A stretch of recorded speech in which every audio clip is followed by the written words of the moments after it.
Hello everyone, good afternoon from sunny Frankfurt and welcome to the 7th edition of the Lufthansa Systems online conference series. I'm your host, James Liu. Today we'll be talking about the latest development of airline operations around the world as well as the role of revenue management in the recovery phase. We will start by taking a quick look at the current state of the industry and the impact of the coronavirus crisis on the demand in air travel. We will then look at the three more common challenges in the areas of revenue management and pricing and what can be done to address these issues. After that, we will then open the floor up to some question and answers. The comment box will be open shortly prior to the Q&A session. Before we begin, a couple of housekeeping items. Please note that this Skype call is being recorded and will be available on our website after the session. Your microphones are muted by default. However, you are invited to post your question in the chat window shortly before the Q&A session starts. This will be roughly half an hour into the session. If questions remain open due to time constraints, you are welcome to get in touch with us directly. Our experts will be happy to have a discussion with you.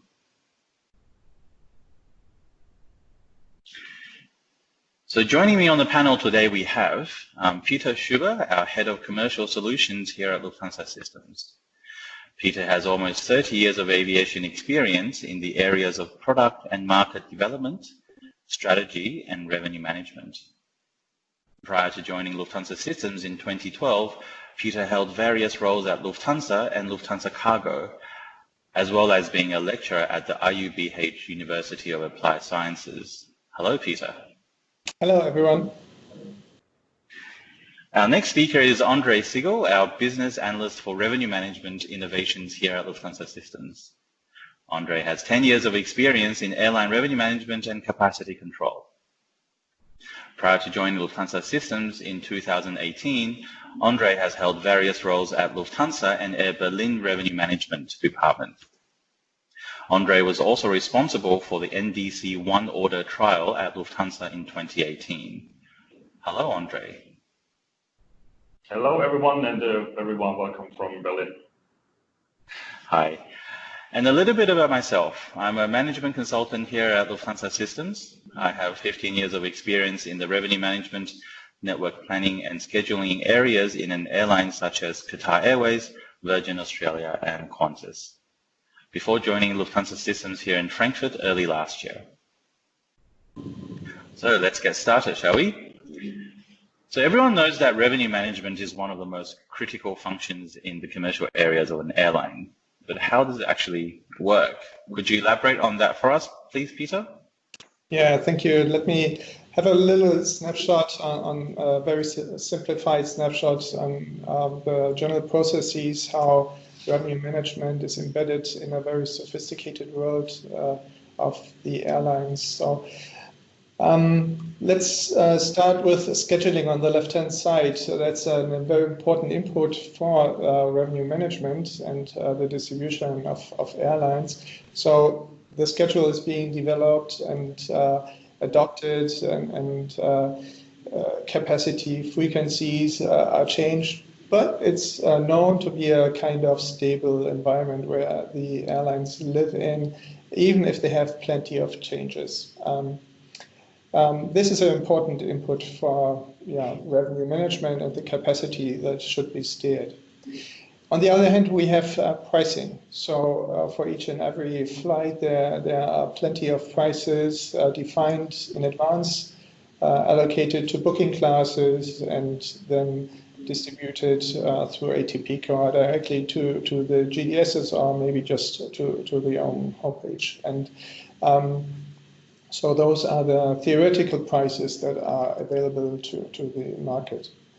And then we enter the discipline of revenue management, and it is twofold. So on one hand, we have forecasting. So for each and every flight, we do a forecast and try to find out how many capacity need to be reserved for the high-yield passengers that usually show up late, how is the willingness to pay from the different target groups, and try to have a very good forecast.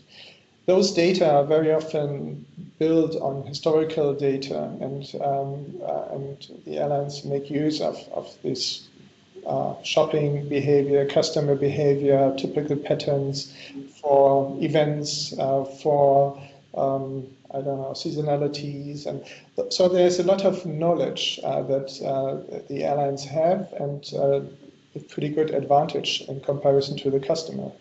And they can build on this historical experience and on all those sophisticated information that they have. Optimization, that's more or less the part where you give access to the capacity and give the information to the market, how many booking classes are available or not. And the majority of the airlines outsourced more or less in the last 50 years for very good reasons their distribution to the GDSs. And so the inventory has the information which capacity is available, and distribution is communicating with the inventory more or less. And you need to clean up this inventory. The airlines know that, ticket time limits, dupe checks, a lot of different disciplines and knowledge that the airlines have, how to clean up the inventory, that they do not have unsold capacity in their inventory that they could sell again. So very rough. This is, as you might probably all know, this is the environment where we are talking about, and we just wanted to pick you up that we're all on the same page where we're talking in the next half an hour. You have here distribution as part of the whole process. How is that related to NDC and the new format? Oh yeah, that's a very good, interesting question. So NDC in one order will shake up these very well developed processes and very much so. The idea is that airlines are getting much more under control of the customer, and most likely we will get rid of booking classes, and you will come up with a completely different way how to do forecasts. You will use other input parameters for forecasting, and so it will be very different. But today we do not focus too much on this because the existing systems, technology in the market is very much relying on those existing processes. Yeah. It could be an entire different webinar, I think, that NDC topic. Probably not only one, Yeah, exactly. If we look to the history, the airlines are known that they are in a cyclic industry. So if we look back the last, 20 years, there have been the Gulf Wars, there have been the financial crisis, the downside 2001, and the Eyjafjallajökull in Europe, this volcano that blew up. So the airlines are known for downturns and even expected external effects that are influencing their system and market offer. Right now with COVID-19, there's something different. And we picked this slide from IATA, and which is pretty actual. And IATA is expecting a recovery phase for plenty of years. You can read it over here. And it was a very good time for the airlines. So for a lot of airlines, the last years have been very successful, and all of a sudden, this virus is affecting the industry. Mm-hmm. We expect a very slow recovery, as we already see. We are in this pandemic situation since a couple of months already, which is unusual to the airline industry, and a very difficult situation. I think we have some further information on the next slides. How much this industry is suffering. I don't want to dig too deep, but you can read the airlines anticipated a growth rate for this year. It will be more or less catastrophic, a disaster. Revenue passenger kilometers, more than 50% reduction, ASK. We see a drop of the load factor and even expect tremendous difficult decline within the yield. So this is not just a little infection, a little flu that we have. It's a very difficult situation for the whole airline industry worldwide. In terms of the passenger yield decline, do you think you think passenger fares will be less expensive going forward? And is there going to be a difference between short and long haul developments? We are very much in line with what IATA is expecting. So the airlines will focus at the moment, on the load factor first, and try to fill up the capacity. And once you fill up your planes, you can optimize the yield again. Difficulty to the airline is that the customer behavior is completely different. So it's always very difficult to the industry, to the customers, if they have uncertainty. And this uncertainty is still in the minds of the majority of the passengers. That's why we don't see that many returning to the airplanes, aside to the travel restrictions we know from the markets. Mm-hmm. Understand. So we know, obviously, and everyone knows that the industry has taken a massive hit in the last 6 months. Andre, could you talk a little bit more specifically about revenue management and some of the challenges that revenue managers have been facing in airlines? Yes, sure, James. Thank you for handing over. So Peter already mentioned the importance of scheduling for revenue management. So we were choosing this as the first item to talk about in this webcast, which is the constantly changing schedules during this pandemic. I mean, it was due to travel warnings, irregularities, due to shutdown of whole countries. Mm-hmm. There's a lot of connection issues in networks of airlines. The demand is very unstable. And all of these schedule changes, revenue management systems are now facing those without having an automized system to incorporate these changes. Mm-hmm. So, because what happens then is that you have create a lot of effort for the analysts at the airlines in revenue management, as they do, of course, need to incorporate these changes into the revenue management system in order to get at least like any forecast out of it. Right? When, like, for example, changing time of day windows or changing times of operations for an airline, this requires the revenue management system to be adjusted to these new times of travel. And many RM systems we know about, they do not have an automated process for this. So it's a manual effort to adjust the time of day windows. Or we think of additional flights. Maybe you now put additional flights to the destinations you are allowed to travel to, which are where the borders are open and stuff. And when what normally happens is then that the demand just gets split up on these now, maybe let's say 2 flights, but it will be the same demand. Most revenue management systems do not consider any inter-flight dependencies or like demand dependencies.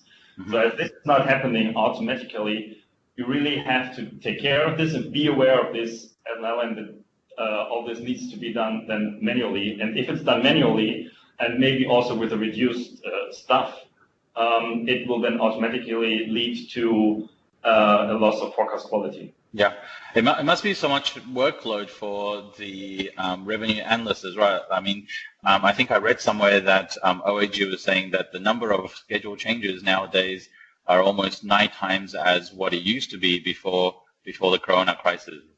And this must be so much work for someone on the front line trying to plan the demand. Yes, you're totally right. So imagine this number, because what normally happens is when there's a change in your schedule, the revenue management analysts, they come together with people from network, it is discussed, they have a lot of time, or at least enough time to prepare travel time windows, set up sponsorships, mappings, and then get the proper forecast ready before you the schedule is really changed. But now, what you have now, there is no time, and the number of schedule changes is so much higher. Right. And so you're saying that there's nothing currently, there's no systems in the market that actually helps with this issue? So we know about many revenue management systems that do not have an automated incorporation of all these, but they actually are revenue management systems that are automated for taking these schedule changes into incorporation.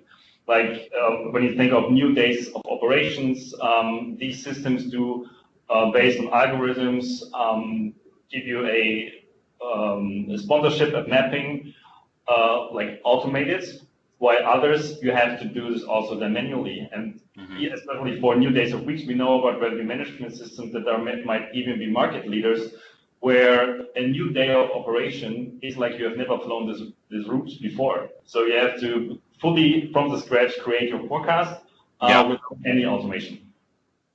Okay, understood.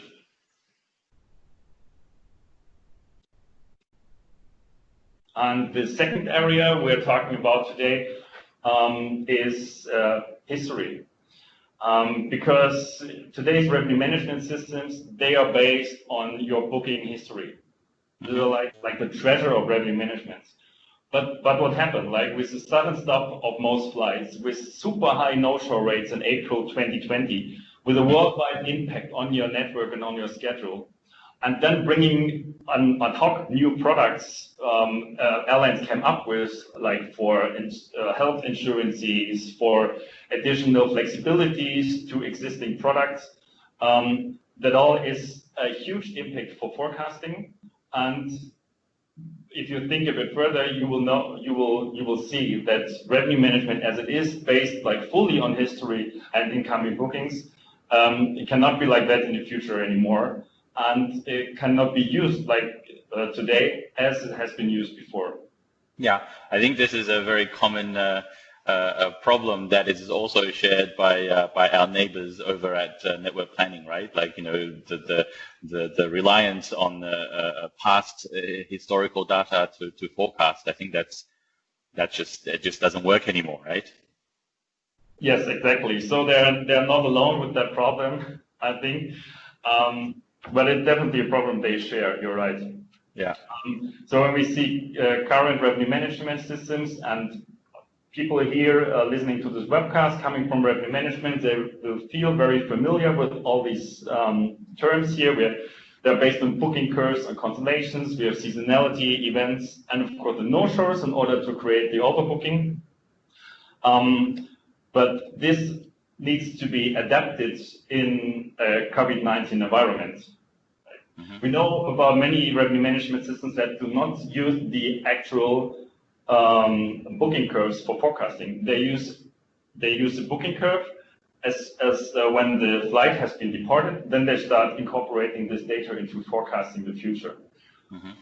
So you have to be aware of that if your revenue management system is doing it like that, or if it is already taking incoming bookings into consideration in order to create a forecast for the future. Also, parameter adjustments. Most revenue management systems, they have parameters that let you decide on how much you want to put weight for forecasting on your history or incoming bookings. These parameters, some systems call them drift parameters. They can be adapted and they can be adjusted in order to give more weight to the short-term bookings. So your forecast might adjust for the future and is then more taking into account the current bookings that are coming in, then the history of 2 years before, that is, like we said, not very valid anymore in this situation. In terms of looking at the performance and how are you going to measure the performance of your flights now that versus last year doesn't work anymore? What are some KPIs that revenue managers could use to potentially measure the success of their their pricing and revenue management strategy. Like now that, I mean, a lot of times you look at, the yield versus last year, or the RASK versus last year. When that doesn't work anymore, what type of KPIs can revenue managers use? I mean, it might work, still might work. I mean, for revenue management, our aim is to maximize revenue, right? So yes. Revenue is still like the KPI we should look at. But what we see here a bit from our customers, and what we think is that future revenue management might be more load focused, to get more people in the plane to have a stable flight plan, right? Because what you need is stability, and your flight plan you have, even it is reduced to a certain percentage, you need to have people flying. So I think this is not the time to think about yields, right? So it will be definitely like load factors, revenue, and I think also the competitor monitoring might become even more important in the future. Oh, for sure, definitely. I mean, it's never just about your price, right? It's always about what the market is charging as well, no? Yeah, you're right. Okay. Yeah, just to bring this to an end. So when what we also have in here listed as a third point is the automized product adjustments. Like I said, what airlines did when the pandemic started and they had to reduce the schedule and all this to make people booking, they were giving more flexibility, flexibilities to the tariffs they have, and to the fares and products they have. And also it is then nice, and if you have an airline the chance to take this into incorporation automatically, this will also increase the forecast quality a lot. So, and then even with these things you can do with your current revenue management system in order to we call it a bit of a pandemic-proof RM system. So use whatever you have in your RM system to try to adapt it to the current situation. But we would also like to give a little outlook to the future. So with what you have, you can maybe survive, but maybe not develop in the future. And we just started internally a project that is focusing on contextual data and bringing them together with airline forecasting. So with that, we are right now in the phase of identifying these booking correlations. And then, sorry, Andre, could you elaborate a little bit on what you mean by contextual data in here? Yes, sure. So contextual data is as any data that is not booking based, but could have a relation to a bookings, like incorporate like web page searches on your web page, or Facebook events, Instagram stories. So that you could read any of anything. So non-traditional sources to try and estimate the demand of particular routes and services. Is that? Yeah, yes, exactly. So if you cannot rely on your history anymore, you need to find new sources. And this is actually what this project then is about. It will use AI and machine learning in order to find out these contextual data sources that do show a correlation to your to bookings and to booking behavior. And then, as a second step, to use these contextual data to develop new forecast methods. Maybe one example for such contextual data could be the travel restrictions that are in place. You might recall that Germany had that the people had to go into quarantine for 2 weeks if they return for certain countries. And once it was addressed that this will be lifted, the travel and booking behavior completely changed, and we saw suddenly that that the bookings started, at least for those European countries that have been affected, and this is something you can integrate into the forecast. It's nothing that you know from the history, but it's very important information you could use, and this can, there can be a lot of different of those sources just to think about. Very interesting field. Very good. Thanks, Peter. Yeah, thank you. So stay tuned for the results. Like I said, we just have started it, and yeah, you will hear from us about that in the future. I'm sure about that. Yeah.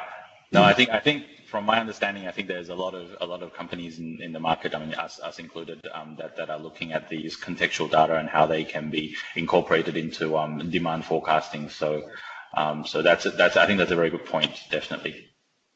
Okay. Yes, you're right. And yeah, the third area we want to focus here in this webcast is maybe one that might get overlooked in revenue management, which is revenue integrity. And but what we have some very nice findings actually during this pandemic with one or two of our customers, and I would like to share it here with you. Okay, I mean, funny that you mentioned that it gets overlooked. I mean, I just from my own experience, revenue integrity is normally just this one computer that sits on the corner of the office that just does the does the automated checking of all the bookings. So not really a lot of people pay attention to it. Yeah, you're right, and I can also tell from my experience. So they do what they do, whatever it is, controlling bookings. And as you think that there are almost no bookings coming in, why is this important right now? I can tell you why it is, because there's a controller which controls inactive segments. And I can give you some numbers. It's from one of our customers, which is major network carrier. We normally have GDS cost savings due to this one controller by $5.1 million for a year. But what happened during the first 3 months of the crisis, only this one controller saved this airline $15 million in just 3 months by one single controller in revenue integrity. Sorry, can you describe the controller a little bit more detail? Oh yes, it's an inactive. Yeah, sure. It's an inactive segment controller. An inactive segment is a segment in your PNR that is unable to fly. It's mostly like ghost segments. It's your end status for unable to fly, HX maybe for it has been cancelled, but the segment is still in the PNR. Okay. And your GDS will charge you for this. Right. But you have a controller that is deleting these out of your system as the segments are unable to fly. They are useless in the PNR, but they cost you money. So what you do, right? You just delete it, and that's what this controller is for. Mm-hmm. So check your revenue integrity systems. If they have such a controller, set it up. And if there's no controller of course in your RI tool, just don't hesitate to contact us. We can help you with that. And not product placement. Not replacement, but it does look like it really is some low hanging fruit that people can just check, their RI tools, whatever tool that they use. You have, like you said, changing one setting and you save millions, really. Do you have any negative examples of what might happen if airlines, neglect this? Yeah, they will lose money. I mean, in an environment where every euro counts, right? This is really like you just mentioned, calling it the low-hanging fruit, and it really is. We were also checking this with one of our customers, which is like a mid-size network carrier, and we were also calculating it if for this airline, like I said, mid-sized network carrier, and we came up with the result of around $4.5 million for the 3 months. If they would have had this controller in place, they didn't. Maybe now they have, but this is the amount of money you could have saved, and you can save in the future with this controller. 4.5 million in 3 months. Yes. From one thing that you do. Yes, and this was for a mid-size network carrier. Okay. Of course, the bigger you are, the higher your savings for this. Right. So it's not even a very big airline. No, it's no. Okay, fair enough. So let me just take this on another direction. Since we're on the topic of distribution, how do you see the development of NDC in the next couple of years? Is it very much impacted by the coronavirus, or is the industry still, very much charging towards full NDC compliance? Yeah, I think that's a very interesting and good topic to think about. The airlines already did a big step in the direction of NDC, so they opened a lot of direct booking channels and are able to receive such bookings. And in a situation when you are looking at the last euro or dollar to save costs, and so most likely airlines will try to foster those booking channels that they already implemented. Others who might not do so might follow pretty soon. Something that we would expect as well is that those investments we saw within the last 2-3 years into NDC and already starting with one order might slow down a little bit. So there are huge chances in the market for the airlines to improve their offer and order management systems, and it's known to the market.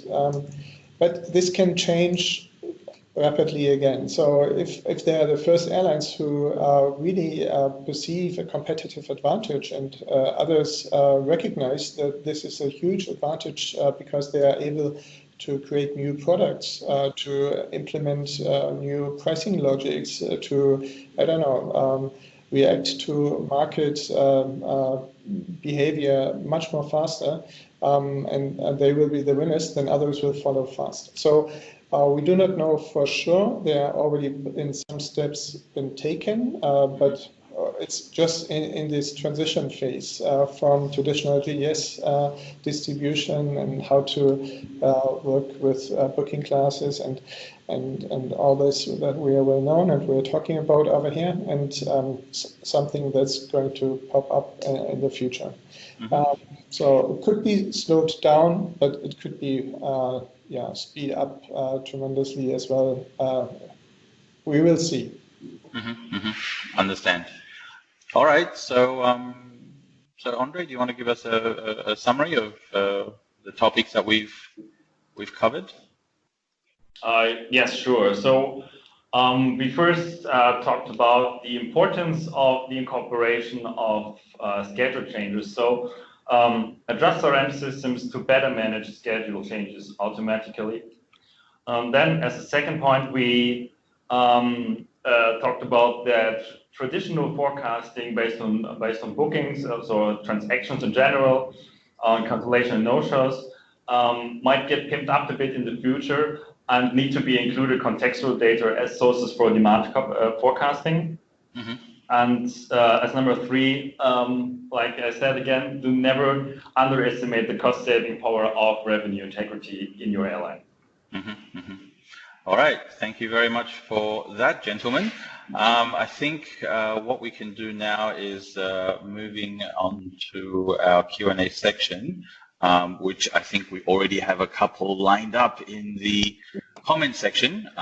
Let me just go to one of them. So, okay.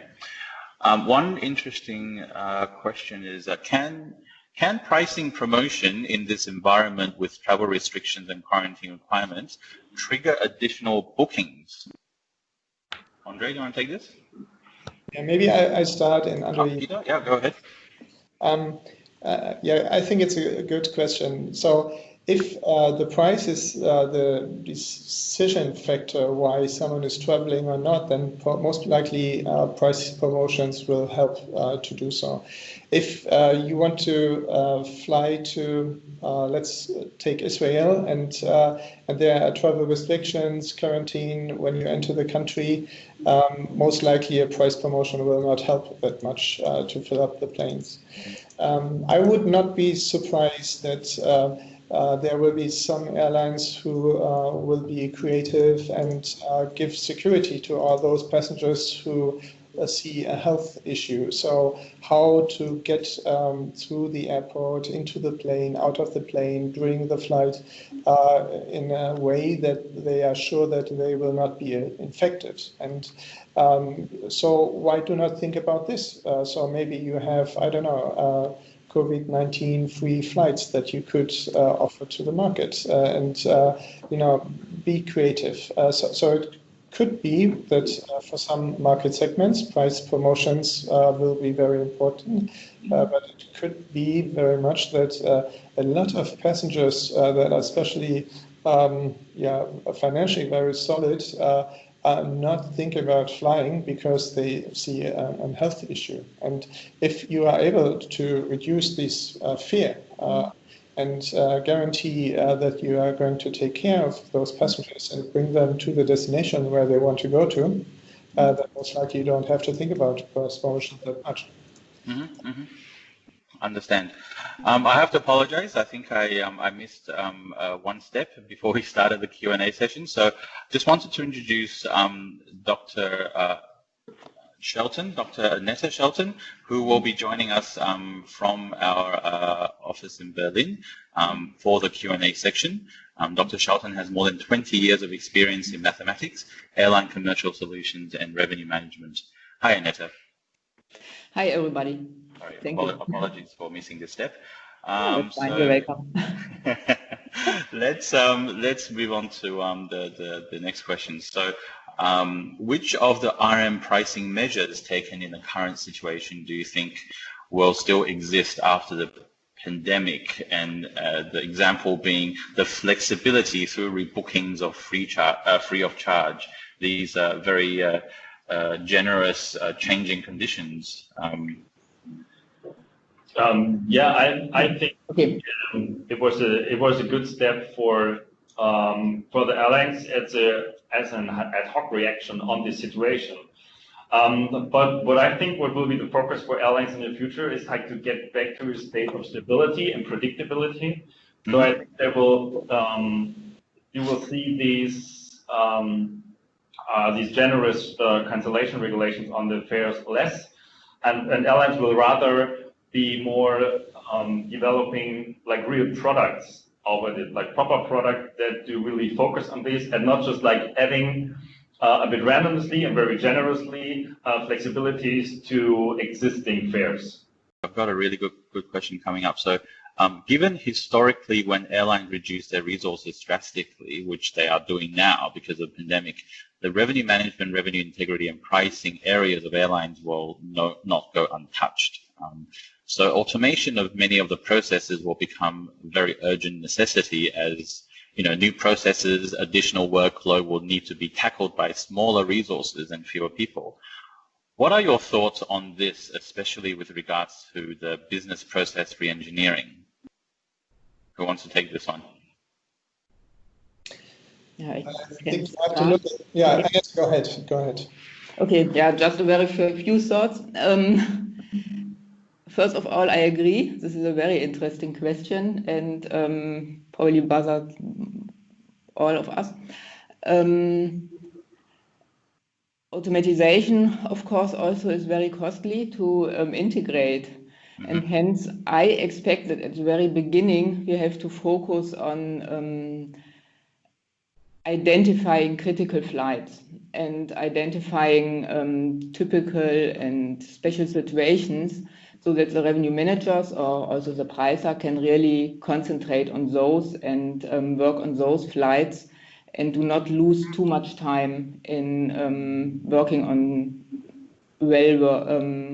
running markets. So you're saying that focus on the valuable markets, focus on the important markets, exactly. Take care of those, and then the rest can, take second priority because you have reduced manpower, basically. Exactly. So I expect this should be the first step.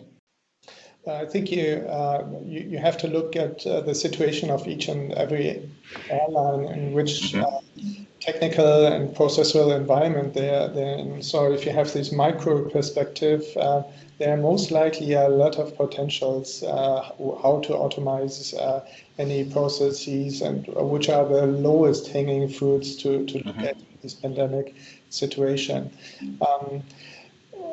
A general change of the business processes and re-engineering like we are seeing in the industry with NDC and One Order since a couple of years is a very slow development so far. And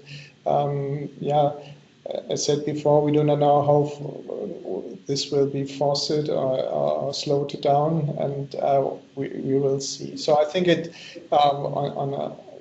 single airline perspective, there might be a lot of possibilities already to optimize and increase automation, reduce increase efficiency, something that you would not have been done before because you didn't have these tasks, or you didn't have that many schedule changes, you didn't have that many cancellations, you didn't have that many no-shows, and you didn't need to clean up that much your inventory, but now you need to do so. And we all know that this pandemic will last for a year or how long, and before we are getting to a new normal, most likely much longer, and customer behavior will change.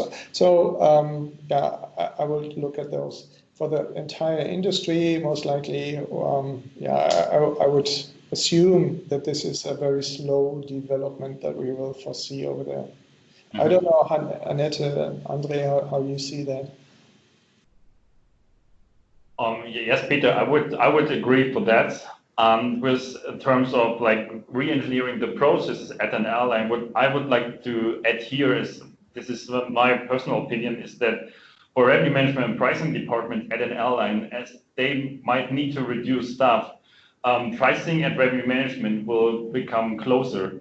And even we have seen this in many airlines, and we know from many airlines that they are very close, but some airlines, if it's their philosophy, there's a very strict border or a differentiation between revenue management and pricing. We talk to each other, but every team is doing his own business. I think this will become closer as you have less people. You need to be more efficient, so you will probably have like this one person that is also responsible for the revenue management system, but also for the pricing strategies on the markets. Wow, okay.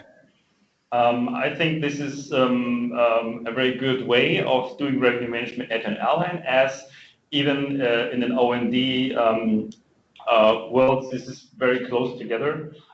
So I think this will give a push to this development, that these two departments, if they're not, that they would become more like one department, if it's not even like the same people doing the same job.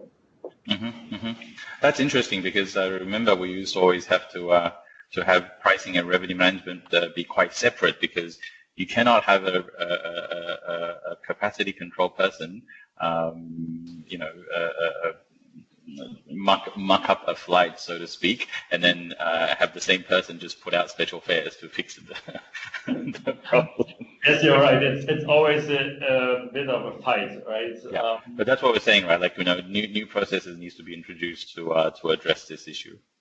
Yeah. Okay. Yeah, perhaps let me add one thought. It may also happen that in future we will not forecast the demand, but perhaps even directly the prices. So even this could be a thought, but of course for the future. So you're saying, are you saying that it will just be price points instead of booking classes? Is that yeah. So true dynamic pricing, basically. Yeah, kind of. Yeah. What are your opinions on corporate travel? Is corporate business travel dead? Let me just start. I mean, where will airlines get their high-yielding passengers from now? Like, everyone's so used to doing, web conferences, and I mean, we're doing one right now. Do people still need to travel for business in the future? I think we need to differentiate over here between short-term and mid or long-term developments. And short-term, we already see that the business demand is not there as it used to be. So we have less demand on the business side. It's returning slowly, but a lot of managers made experience with home office and with virtual conferences and making use of all those social media that is in the market. About corporate travel coming back? No, I do not think so, and I more or less agree with Peter. Yeah. I do not expect it coming back. Yeah, it will come back, but only partly, and not as we had it before. Right. Okay. Fair enough. That's okay. We have another comment in the comment box, so I'll just read this out. Following from my last item, so the same person. Airlines have underinvested in the pricing area in the last 40 years with a major reliance on public pricing and ATPCO software and processes, despite low-cost airlines now often dictating market prices. Is it a bit risky to completely remove yourself from ATPCO? I mean, a lot of LCC does it, but for airlines with different types of business models, is it very risky to do that, or? Well, we already tried and had first tools in the markets, or we know that they are in the markets, and so it is possible. So you can find the optimal price point based on the information that you have from your competitors, from the market's demand, from the existing capacity that is already consumed, and you can, as Annette said before, not trying to forecast the demand, but forecast the ideal price point. And it is working, and but the airlines might learn, as they did the last time, with the complete different pricing strategies from LCCs. From those airlines who will be the innovators in that field, and most likely, as the LCCs has competitive advantages in the history, those airlines who will be the innovators will have those competitive advantages as well. So I think it would be a good idea to shift the investments and IT spends in this direction. I do not expect that this is a huge step that need to be taken. But there is a huge fear, and this is, I think, much more important in comparison to the real problem that the airline is facing. So it's possible, you can combine it, you can go for hybrid solutions. There are ideas in the markets, and I think you would need to give yourself a kick, but it's not that much the question of the money, it's more the question of do you want to go that step, and do you see the future in being self-determining the market offer that you have, or do you want to still continue outsourcing it to the wholesalers, GDSs? I think that's the question.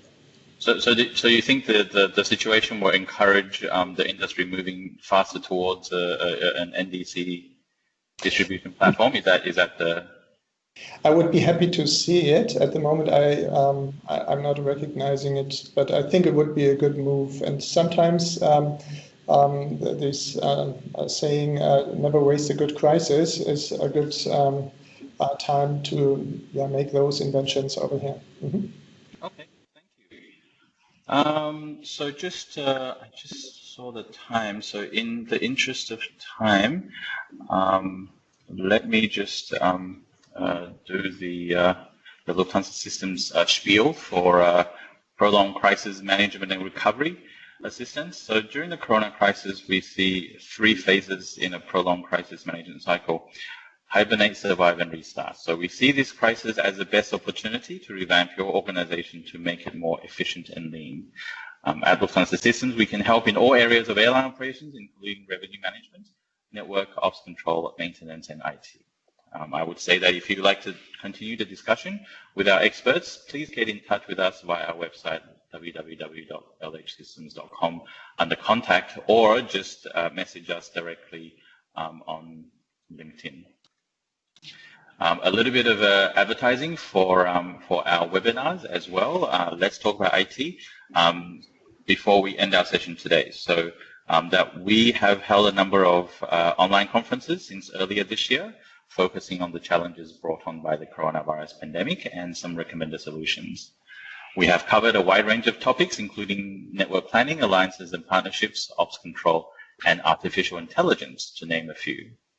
The recordings of these sessions are now available on our website, and while you are there, you could also register for our next episode, focusing on airline maintenance, MRO, and CAMO, turning the crisis into an opportunity, on the 25th of August. So again, please head to www.lhsystems.com to register your place. And with that, I would like to thank Our speakers, Peter, Andre, and also Aneta, for the discussion today on revenue management in the new world. Thank you, everyone. Thank you very much, James. And also thank you for all our participants for logging in to our web conference. And please don't forget to follow us on Facebook, LinkedIn, Twitter, Instagram, and YouTube. We wish you a very pleasant day. Take care and stay safe. Thank you very much. Have a good day. Thank you. Thank you.